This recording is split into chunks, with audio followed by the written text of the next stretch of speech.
for TTN-HD Production Live, here with producer Byron A. Martin, who has a number of projects going on right now, and who is going to be at the TIFF Producers Lab coming up in a few weeks. Can you tell me what the Producers Lab is all about and what you'll be doing there? The lab is, wait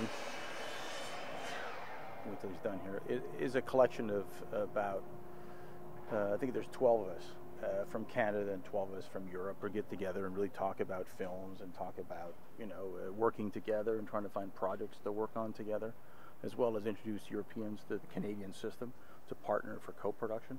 So really it's an opportunity to expand and work on a global market and an opportunity to, kind of expand your horizons and work with different producers. Okay. And can anyone go to the Producers Lab, or is it strictly for producers? It's for producers who have a project, who have produced, I think, more than one feature film, and it's on an invitational basis.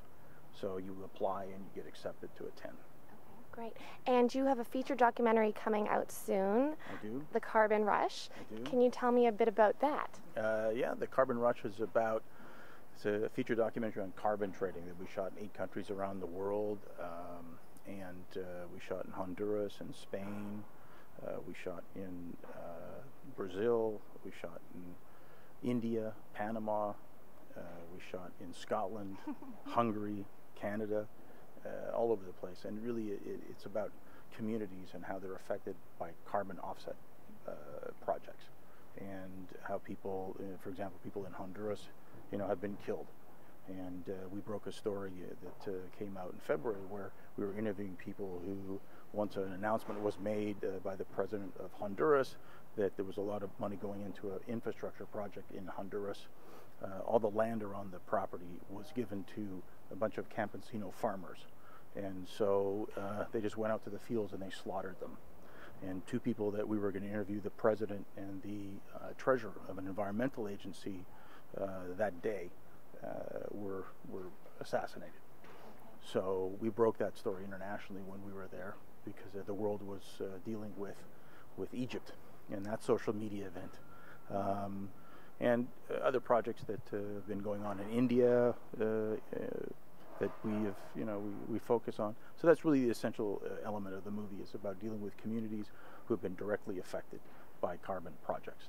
Okay. And in layman's terms, can you tell me what a carbon project is, well, the importance of carbon?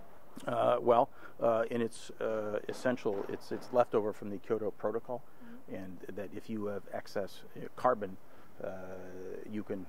it's essentially cap and trade. So you can trade your carbon offset. So you're calculable, measurable for what you output in your carbon footprint is, and then you can, as a plant, sell above your threshold, and you can trade that. I mean, to date, there's been almost $400 billion that has been made and sold in carbon credits.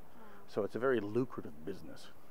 People are making an awful lot of money at the expense of others. And you have some other projects on the go as well, a horror film, I believe, and a few others. Can you tell me a bit about those? Yes, a project that's called Guts. And it's a it's a horror thriller that we're talking to one of the directors of Saw to do. And then another project I have that I'm working with at IFF is The Great Baby Blue, which is written by Academy Award winner John Briley, who wrote Gandhi and Cry Freedom. And it's a beautiful story of a young man who essentially comes from Kansas, who races dogs, and he thinks his dog is the best, fastest greyhound in the business.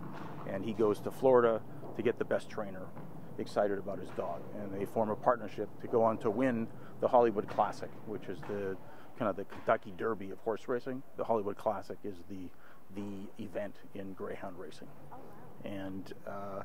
And then you spend a lot of time at the racetracks? No, I used to own thoroughbreds though. Okay. So I know horse racing.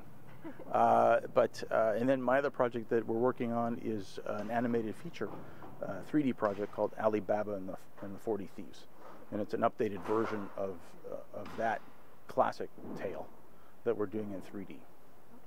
Very exciting. Yeah. And is there a website where we can look out for all of your upcoming work? My website, byronmartin.com, is list them, and we haven't created our other websites for the other project because we're just starting. And the other one would be Wide Open Exposure, which is my partner's company in Montreal. Well, thank you so much, Byron, and I look forward to seeing all these films. Thank you. Pleasure. I'm Katie Uhlmann reporting for TTN-HD Production Live.